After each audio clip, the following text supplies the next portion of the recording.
testosterone, we have a problem.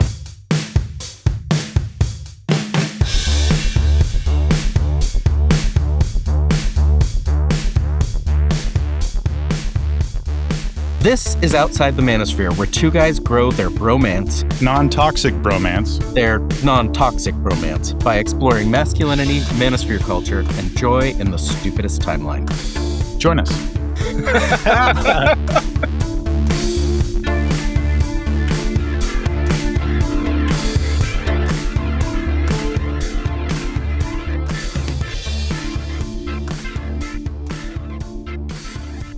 Welcome to Outside the Manosphere. I'm Skip. And I'm Carlos. And today we're asking, are men afraid of women? But first, what is your item for the day, Carlos? My news item for the day, it's a little personal, I guess. There's not a news item, so to speak, but like what's new in my life. We did some house repairs that had been weighing on me pretty heavily, and we saved a shit ton of money. I'll probably get into that later on in the joys over how we repaired it. So I'm really happy about it. And yeah, that's kind of the new thing is we had some stuff going on that we needed to get taken care of, and we did it. And I feel great about it. And I'm going to expand on that later on with my joys. What about you? What's your news item for the week? Mine is actually it's an amalgam of a couple things. So I was listening to my podcast this week, as I do. And, Jon Stewart had the Democracy Now! Lady Amy Goodman on Steal This Story, Please. I missed that, She's promoting Steal This Story, Please, which is a documentary. I was also listening to an interview with the Artemis astronauts, I believe on the Daily, and one of the guys was saying something that kind of was in line with that Steal This Story, Please, and which he was saying, you have this experience of seeing things that no human eyes have ever seen before, because they got to see the far side of the moon, which we've never seen. We've never seen those with human eyes, only from videos. And, you have this experience, the kind of the blue dot experience, where you get to see Earth from so far away, and you get to see that very fragile, thin atmosphere that keeps us all alive, and this tiny thing. And you realize how small you are in the universe, and it just gives you kind of this tremendous, amazing sense of in some ways peace and things like that, and wonder. And he was saying, I don't want to keep this. I want to give it away. I want to share it. And she was also Amy Goodman from Democracy Now! They do a lot of like in-depth reporting, and it's not for profit. It's not like CNN or Fox News or any of these other things.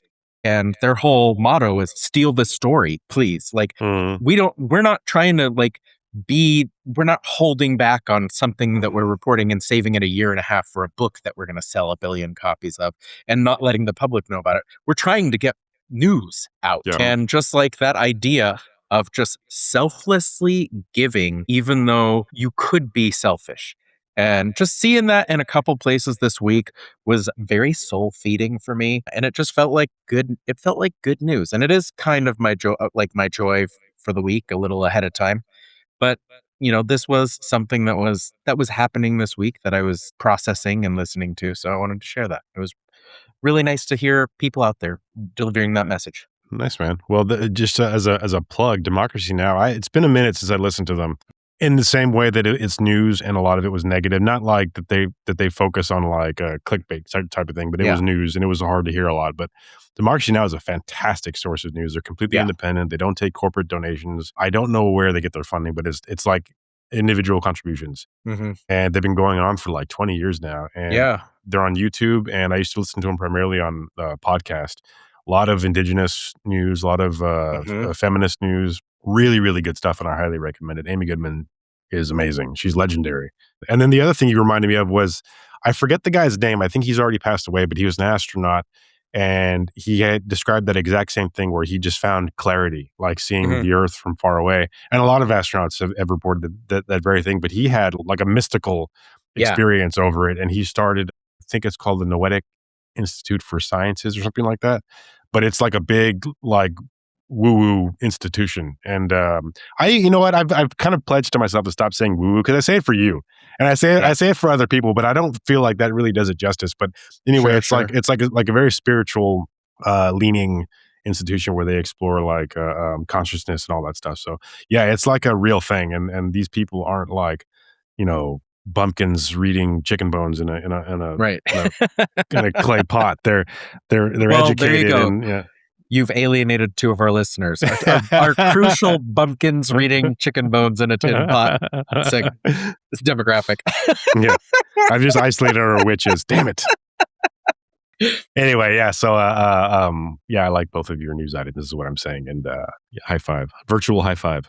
I like your news item as well. I'm gonna if we can, as I said, we put an offering on a place, and we were literally just talking about how much of this work can we do by ourselves. Mhm. So it's good to hear that you've been doing some work, and maybe I can pull some pointers or some tips from you or something, or at least some inspiration. All right, Skip. Well, our red flag of the day is men who reject or feel they are quote unquote above self-improvement. Boo. Yeah, I don't valid. know. I feel like that for me is like the whole point of life is a continual arc of like learning and improving, and like to just be like, nah, I'm not going to do that. It's like, what? Like, what are you doing? You're just taking up space. Like, well, okay. Well, how about this? Yeah. More specifically, what do you think about? Because I feel like this is the most tragic of all instances where you have a woman, not even just a woman. I mean, a people in a marriage, and one of them wants to go to therapy, and the other one doesn't. Because they're fine. No, I don't want. They're going to tell me this. They're going to tell me that. I don't want to do it. Yeah. To me, that represents the whole red flag, because they're Right. unwilling to work on this issue that whether they think it's an issue or not, their partner does, and they're Right. unwilling to work on it. Yeah, to me, that's reflective of the entire red flag. Is they're unwilling to change. They're unwilling to face it and grow and work on this issue. Well, and more than that, like if your partner feels that there's a problem so much that they want to seek the help of a therapist, a third party, because you guys can't communicate about it, and you're just like, nah.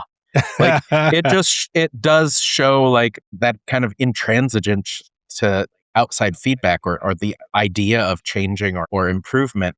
Like it shows you how much you don't care about your partner. Yeah. And that's the thing, is like, you know, even if you think and I'm looking at a Frosted Flakes box here, even if you think you're great, like, then like you still should be, if you were confident in that, you'd be like, yeah, let's go to the therapist. They're going to tell you you're wrong. But like, if you're afraid that they're going to make you do better for somebody that you supposedly love, like you should want to do better for the people that you love. That's kind of part of the deal with love, right?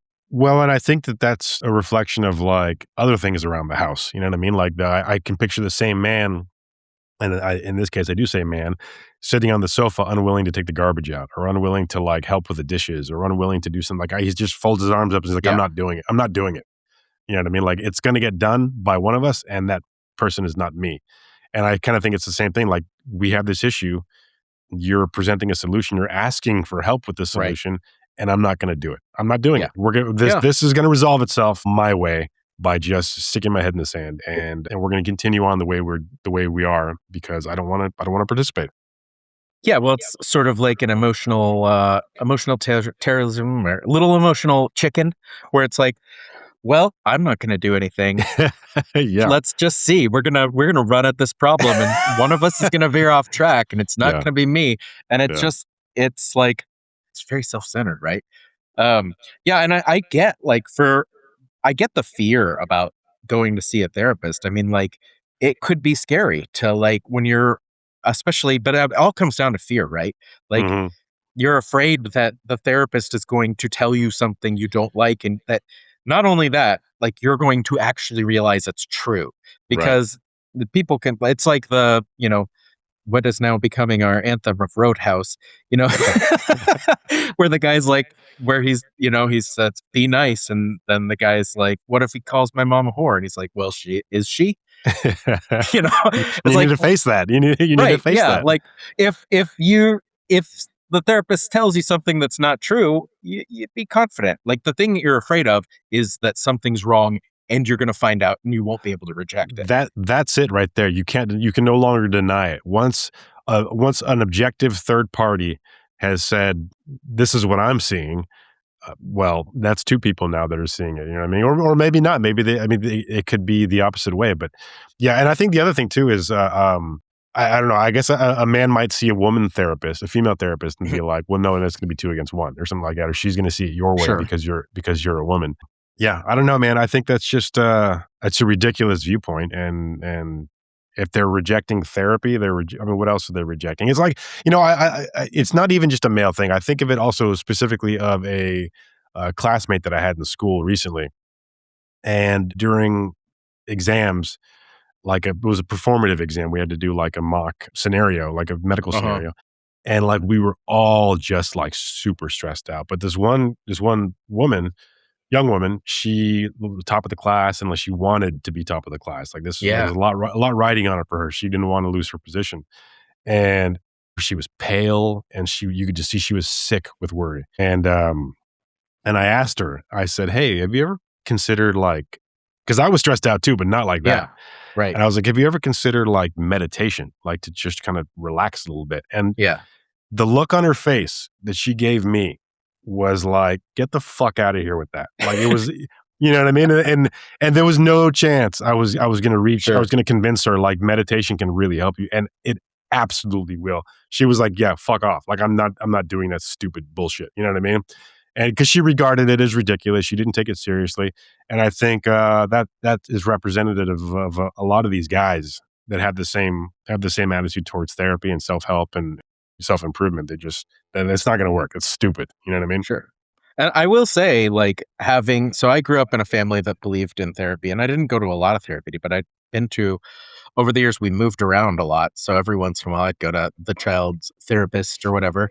And I have gone once or twice for couples reasons or for myself as an adult. And all therapists are not created equal. Right. I've been to a couple of appointments with one lady that I recommend. She's in Prague. I recommend her to everyone because she was so insightful, and just she'd see stuff. She'd call people on their bullshit. She's like, it's uncomfortable. But it's uncomfortable in a really healthy way, and she just is able to cut through. And I've been to therapists where I'm like, oh my god, you're making everything worse.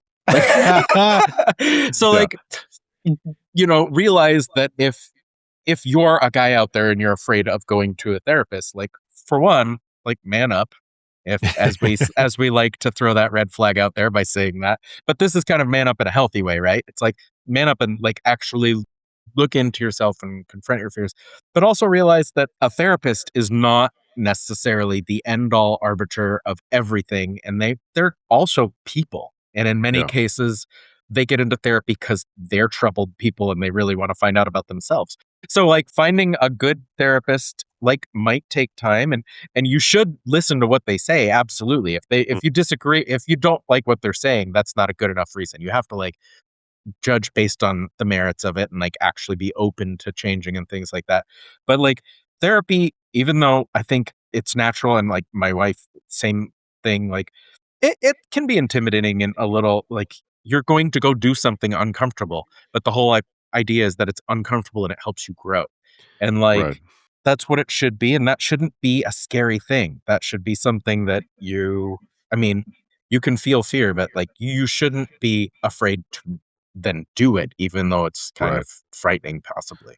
Well, and as you were describing that, it occurred to me also that it's a willingness to be vulnerable, not just in front of a stranger, but in front of your partner. And Yeah.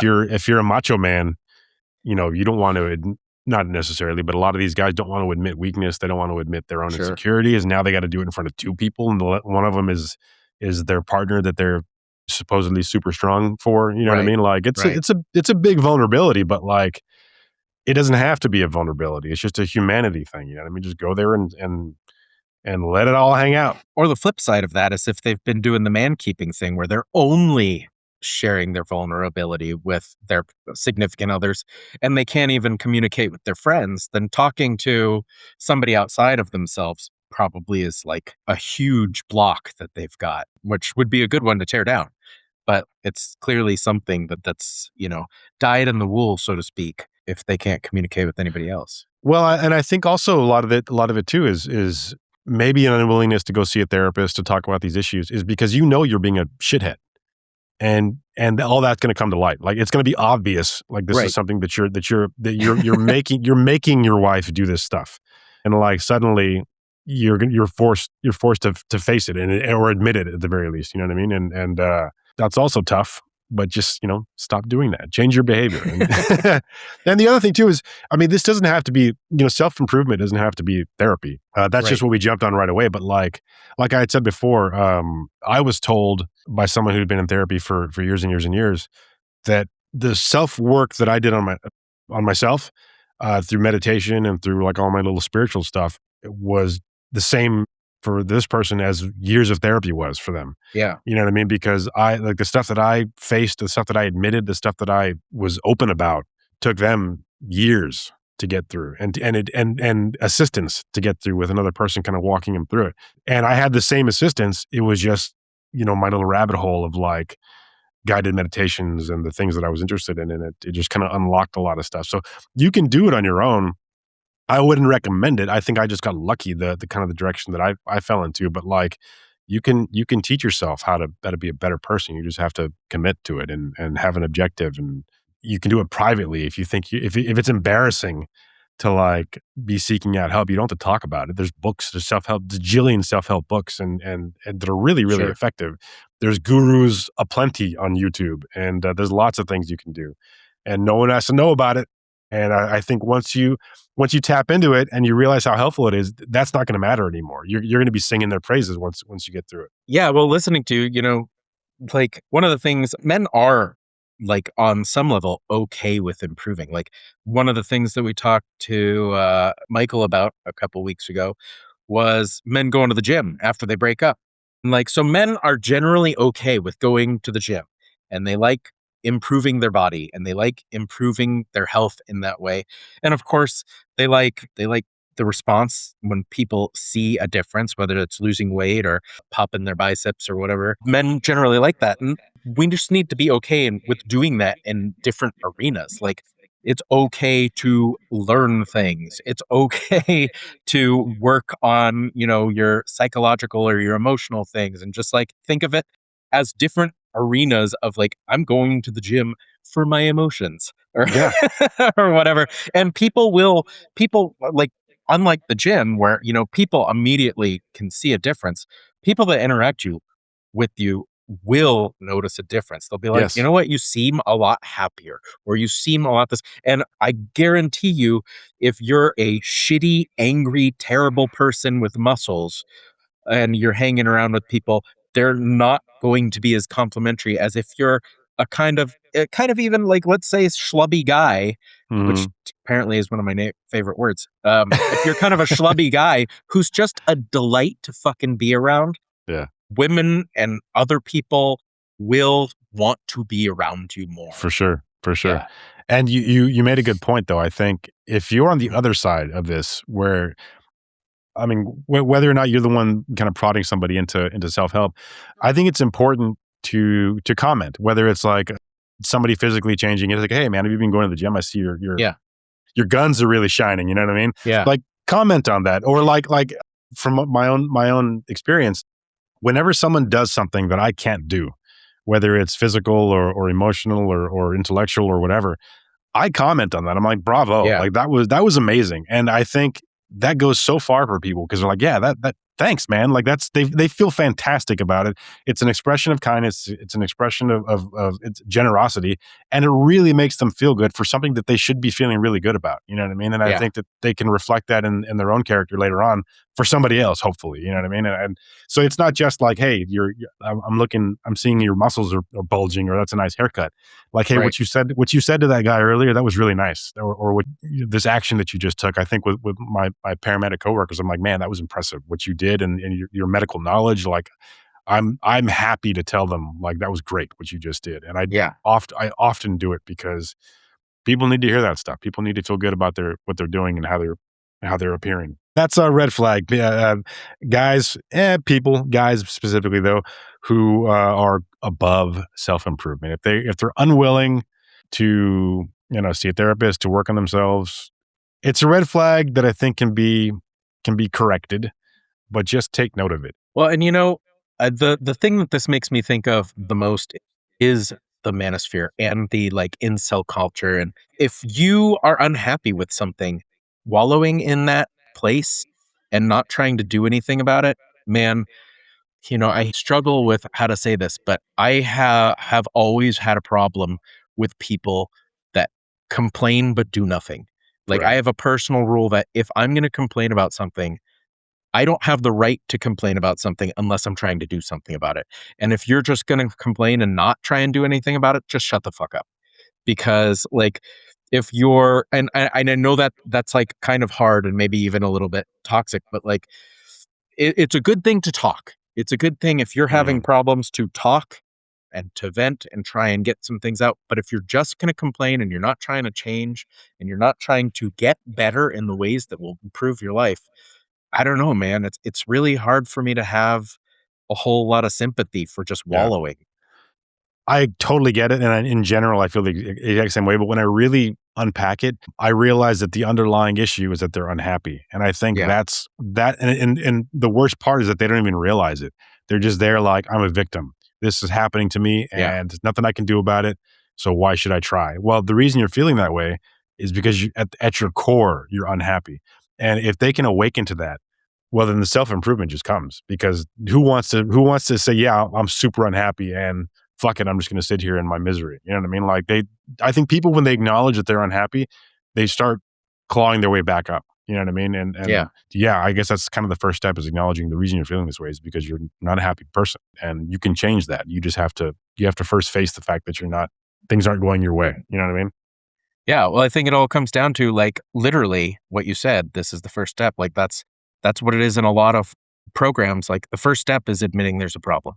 Right. So Right. start there and then do something about it, man. Like get out there, like get help, get therapy, go to the gym, whatever it is that's going to make you feel a little bit better and give you a little less friction to get to that next step and that next step and that next step. Yeah. But Take a step. for Take a God's step. sakes, try and do some self-improvement. You're not perfect. Yeah. So you got a green flag? Yeah, I got a green flag. And it's fairly harmonious with today's topic. My green flag is curiosity. Oh, I like it. That's a great one, Like man. curiosity about lots of different things, but like especially the people around you. People have a tendency sometimes. It's a real litmus test when I have conversations with people. Like if they ask questions about the people they're talking to, or if they're just trying to like get something out and waiting for their turn to talk again.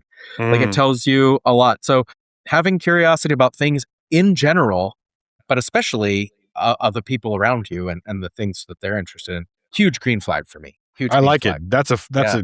an excellent green flag. How about you?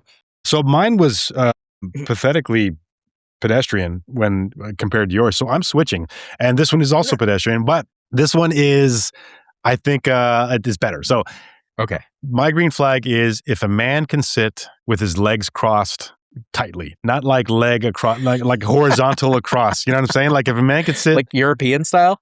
yes, kind of like an effeminate leg cross. You know what I'm saying? Like where I don't know how to describe it. So it's not like a right angle, ankle across the knee, but like knee to knee leg cross sitting in a chair. I You know what I mean? understand. Yeah, I yeah, think yeah. that's a green flag because, and I'm just patting myself on the back here because it's a very comfortable way to sit, and I sit like that often. And then when I was younger, I'd be like, no, that's gay, or that's how women sit. You know what I mean?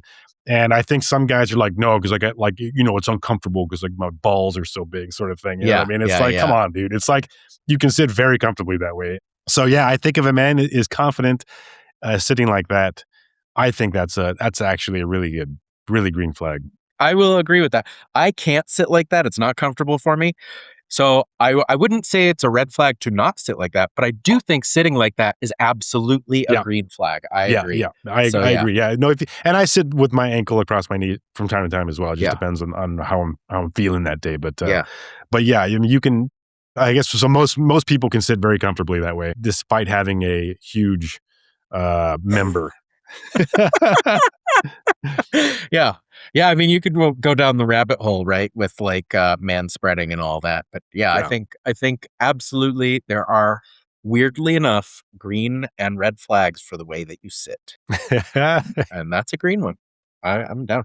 I did, however, see your other one, and I would like to hear that in the future because Oh, having children, it's definitely something that let's hit it right now then. Okay, okay. so my other green flag was, and I say it's double edged, and then I want to explain why. My other green All right. flag was staying groomed, like having your fingernails trimmed, and I think that's a green flag for sure.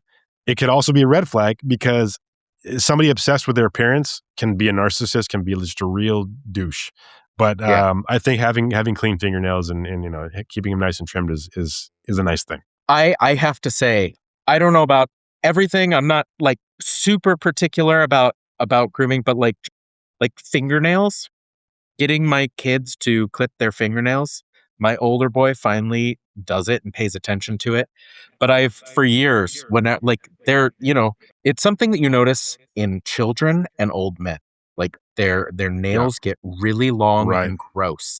Yeah. And like I'd tell my children, like, you got to trim those claws. It's real gross. Like there's brown underneath them. Like who knows what. And like they're getting, like, the older boy's much better about it. He's very good about grooming for the most part now. But like it's just like such, like, it takes maybe a minute to trim your fingernails at like a competent level. Like you don't need to do anything fancy. So maybe a minute, and it only has to happen once every several like weeks. So if you're not managing that, like if they're getting real long, it's, it's, if you're growing them long because you like having long fingernails, that's one thing. But like, you see old men like at the supermarket or whatever, and they've got like, a half a centimeter of like just un, unclipped fingernails that are not taken care of and they're real gross. Or Yeah. even worse, like toenails. Oh my God. You Right. you see some real nasty toenails. So Yeah. yeah, it's again goes back to a little bit to our red flag. Just like take care of yourself. Yes. Like, Well, this is a hygiene thing at some point. absolutely. Yes, yes. So with kids, even like teenage kids, I give them a pass because they're still Yeah. disgusting and whatever. I was disgusting when I Yeah. was Yeah. Yeah. that Yeah. age too. With older men, to me, that's a red flag because Oh yeah. Huge. that's somebody who's maybe their wife has passed away or their Yep. partner's passed away and they're not being taken care of anymore and they're Or just given letting up. it, Their partners or just they've given up. up. Yeah, they're again going back to that root problem is that they're Yeah. no longer happy. And they're just like, whatever. And I've seen it, at work. Like you just see Oh, I bet people you just, have. oh yeah, Yeah. dude. Like they just let it all. Their nails are super long. They're yellow. They're brown. The toes are even worse. Like it's just people that have just given up, absolutely Yeah. given up. Yeah. Yeah. So, Yeah. but teenagers, whatever. Dude, when I was a kid, my bedroom was like festering with life. Like it was Sure. disgusting. I was an animal when I was a kid. So yeah, I give kids a free pass. But yeah, if you're No, an it's adult, if you're an adult man doing that kind of stuff, like come on, clean it's it up. definitely an arc. We're just trying to train the kids while they're Yeah, young. yeah, But yeah, I'm yeah, yeah, I'm very happy with the progress of our older boy. And Okay. our younger guy, he doesn't like fight us on it, which is the first step. So Yeah, like, sure, yeah. sure. But yeah, you don't want to end up one of those like old men in a hoarder's household where the wife lets it happen because she's just so disgusted she just wants to stay in a different room or whatever. And on the flip side of that, and maybe I've mentioned it before, like I've come across some old ladies that are immaculate, and I mean old ladies that they Yeah. look fantastic for their not even for their age. I'm like, wow, you are thriving on your own Yeah. in your 90s, and they're clean, their nails are trimmed, their hairs looks great. Like, wow, that's goals right there. I love that. So Yeah. we've got our trajectories. We both want to Yeah, be yeah. beautiful old ladies. I've seen the end, and I want to be an old lady. So, our main topic today, and maybe you can help me a little bit with how we got to this. I know that part of it was a hot take I had after watching a video was, are men afraid of women? And the video that I watched was actually, it's from The Guardian, and it's Men and Women Hate Each Other, the Global Dating Crisis, episode 2. And there was some things in there that, it's kind of one of these also sort of these, like we watched Inside the Manosphere, where there's not like a nice clean narrative. It's like, here's a bunch of stuff. But I watched that, and there was something that somebody said that gave me that hot take. But then you kind of jumped in and said, yeah, I've got thoughts about this too. So I'm wondering what's going on your side. Where is this coming from? Because you didn't watch this video. No, I didn't. But last night, Jody and I watched a movie that is exactly this topic in a roundabout kind of way. But it's called Send Help, which is a fairly new movie with Rachel McAdams, I think is her name. Okay. Yeah. You know what I'm talking about? She was in Mean Girl. She was like the head Mean Girl. Yeah. Regina George. Yes. And holy cow, man, she is amazing. Amazing. She's in this always movie. great. She's so good, dude. Great. She's so good in it. And I mean, without spoiling anything, it's kind of an oppressed woman situation at work. The new boss is a real douchebag. They got like a bro's bro, surrounding himself with other bros. She's getting passed up for a promotion that she'd been promised because he's lining himself with surrounding himself with all of his pals, his golf buddies type thing. And so the whole premise of the story is they're on a plane and it crashes and they get stuck on like a tropical island together. Yeah. And she's prepared to survive. And he is not. And so he's completely reliant on her. And the dynamic is fabulous. So this is turning into like me promoting this movie, but sounds really interesting though. It is so good, man. And and this whole thing is like he needs her and he is fighting it the whole way. He hates her, or it appears to. I don't want to spoil anything, but like there's conflict the entire way, and but he needs her, and she knows he needs her, and it's a complete reversal of dynamics, right? And it's to me when you had brought up this men are afraid of women, he's completely lost his power. He was in complete control of her, and he's lost it, and now she's in control of him, and not even he's in control of him. He's reliant on her, and he's you can argue he's terrified of it, and he doesn't know how to manage it.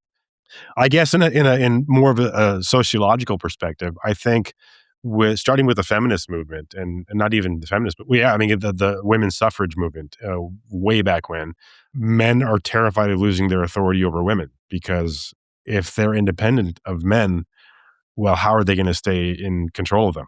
You know what I mean? How are they going to obey them? How are they going to be subservient? How are they going to get their dinner? You know what I mean? Yeah. I think overall, I think it is changing slowly over the past 50 years. But I think men have been afraid of losing that power over the general female population. What do you think? Yeah, no, I think there's echoes of that and kind of what I saw. So this video, there was a couple different things that caught me, and one of them was this big dude. He was like, it was like a Christian dating event of like how to meet people, which was in person. So I can, I'm not Christian or anything, but I can get behind like learning to meet people in public. And he was saying, I'm a big 250-pound, 6 foot something guy. I can't really come up to women on the street because it's scary. So I need women to, like, part of what we're going to do is train some of the women here to like pick up on men, which is pretty easy. They're just like, do you want to go get a coffee? And the guys are like, yeah, I do. But like, so part of it is like there's a legitimate fear that like, or there's a legitimate amount of fear of like, how do I approach women in a way that is like where I'm not going to get shot down just for like existing, but also I'm also not going to make them afraid. Right. And so like, and they were saying there was also some other stuff going on with backlash to Me Too, the Me Too movement, where they were talking to guys about what they wanted in women, and some of them were saying just completely ridiculous things. And then they were talking to another woman throughout this where she was saying, I don't want to like be less than I really am because a man doesn't want me to have like a successful life or Right. or whatever. I don't want to have to pretend to be less than I am Right. because it's threatening to men. Yeah. And I feel like there's a lot of things on the right, and we've always talked about before, we've heard things in the manosphere about like, if women keep these standards, then they're all going to be single. And it's almost exactly what you were talking about with the self-improvement thing with like, we're driving a car at each other and the men are like, I'm not going to get better at anything.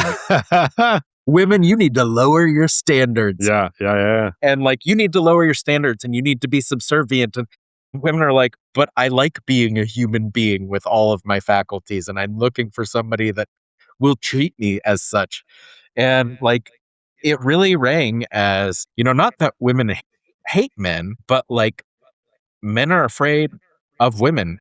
And in a lot of cases, men are afraid to step up. And I get like some of that fear, like the big guy when he was talking about, I don't feel comfortable walking up to women and, like I'm potentially a scary guy. Like that's a legit good statement to be aware of, at least. Yeah. Yeah. If it shouldn't probably hold you back completely, but like I get where that's coming from. And at least there's some like cognizance of other people having thoughts and fears and stuff in that sentiment. I don't want to derail us, but did you ever see that clip? That clip of Adam Sandler and Jennifer Aniston being interviewed in a crowd of like reporters, and there's like this man in front of them, and they're like, "Why are you kneeling?" Like he's squatting, and they're like, "Why are you squatting down?" And he's like, "Oh, I'm I'm kind of a big guy," and they're like, "Just stand up." And he like stood up, and they're like, "Whoa!" Like he was an ogre. He was gigantic, but he was aware of his size. So he was just like he was meeting them on their level. And then when he stood up, they responded exactly like he was probably not wanting them to respond.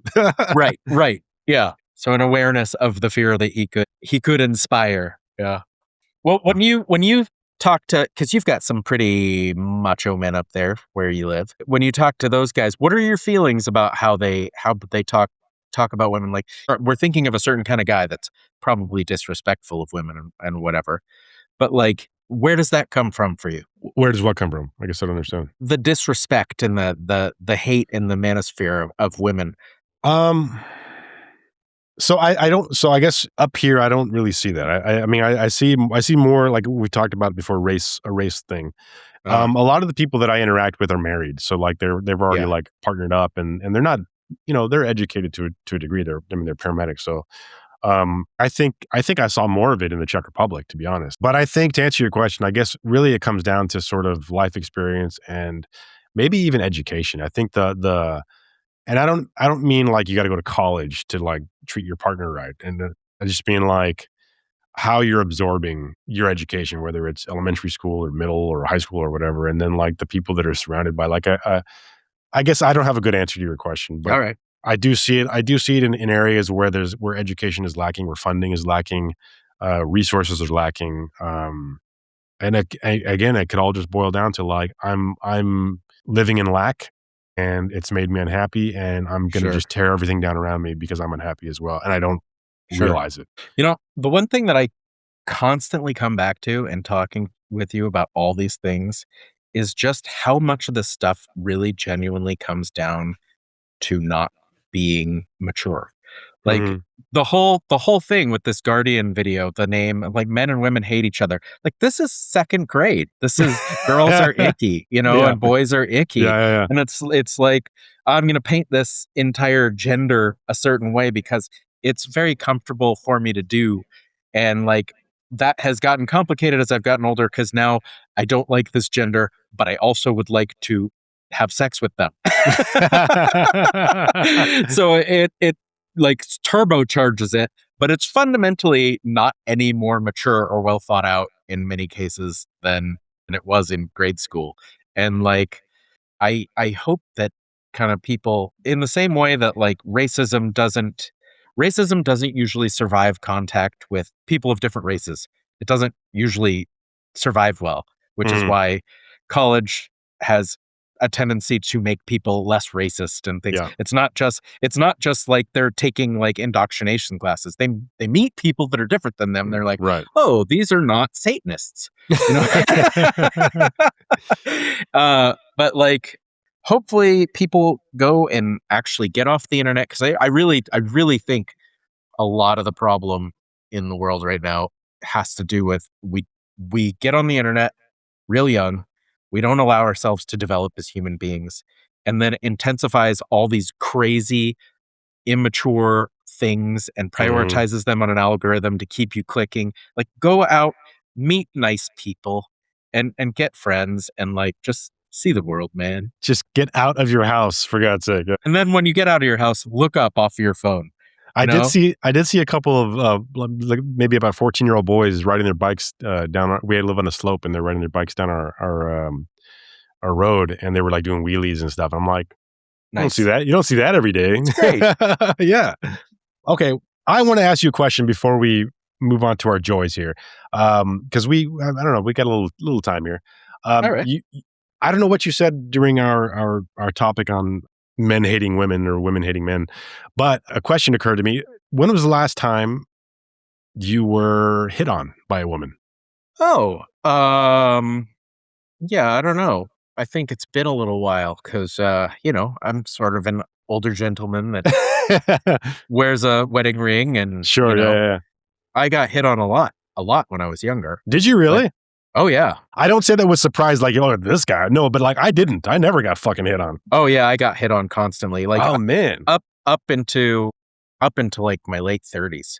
I got Wow. I got a lot of interest. I'd What get is free shit everywhere I went. I Did you really? You wouldn't know it to look at me now, but I was a damn fine looking young I man. think you're a damn fine looking old Yeah, man.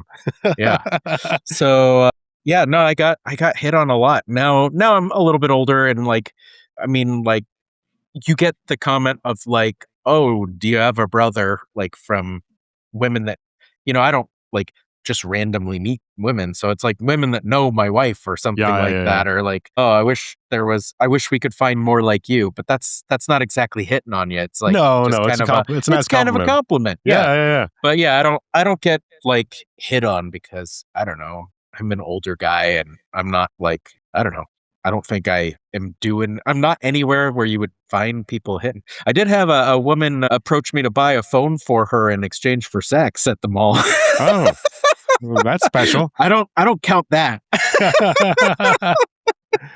Wow, that's you're like, you buy the phone and you'll get sex. Or wait, Uh, how did that work? How no, did that no. exchange work? She wanted me to buy her a phone to have sex with her, and I was like, Oh, I don't particularly want to do either of those things, but thanks for asking.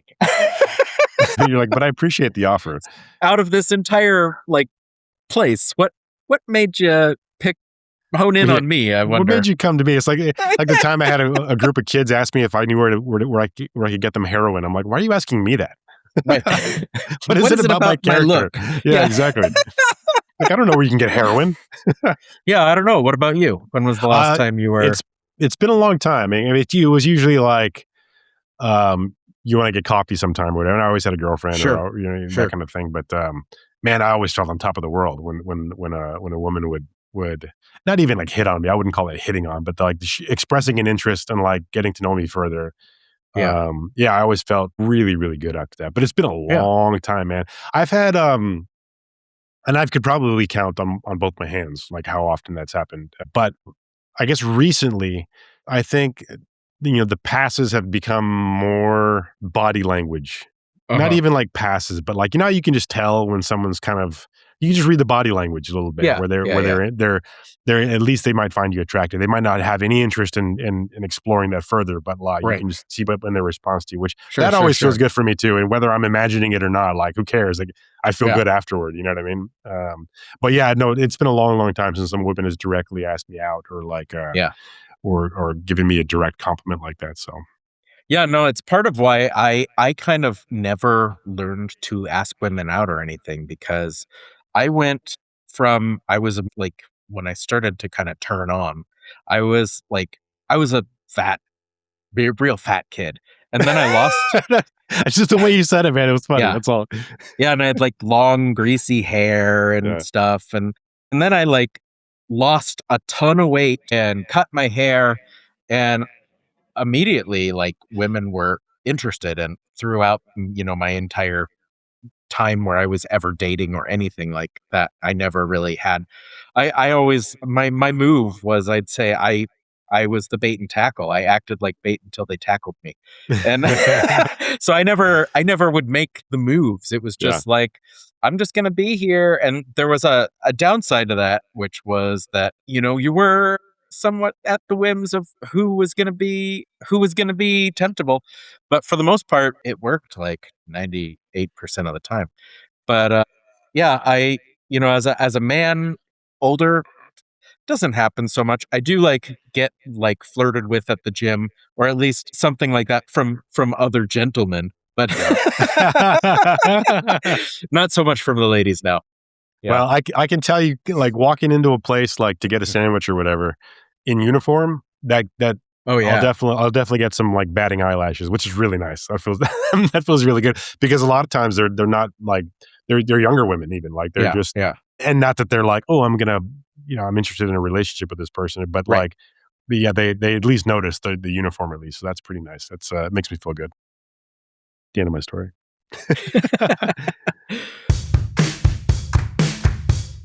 All right, so yep, we've hit the point in this episode where we are going to discuss our joys, and I would like to know what your joy and or joys are for this week. My joys are actually that my kids are smart. So we haven't found out where my son's going to school yet. We find out on Friday, but we did get the results of his test. He was in the 90th percentile for math from basically starting at Nice. like 0. Wow. He was real low, and then we worked together, and he got up to the 90th. He's a clever kid. Wish his school had been better. And my younger son got first place in his school for like a logic and math competition. And I guess he's done it a couple of years in a row, and we don't always find out about it. So Really? we got a little diploma, which is, they always send like little papers home with anytime your kid does anything, that you get like a swimming diploma or whatever. Sure, yeah. And they're just like little diplomas. But yeah, you got first in his thing, and my older son did real well in his test. So we're proud of that. I'm Nice, proud of man. that. That's And the my little joy guy- for the week. The little guy's modest, huh? He doesn't even tell you about it. Well, he did finally tell me about this one, but we didn't hear about it in past years. And I guess my older son, he said he wins every year too, and we didn't know about that. Oh, dude, I would pin it to my shirt like a cape.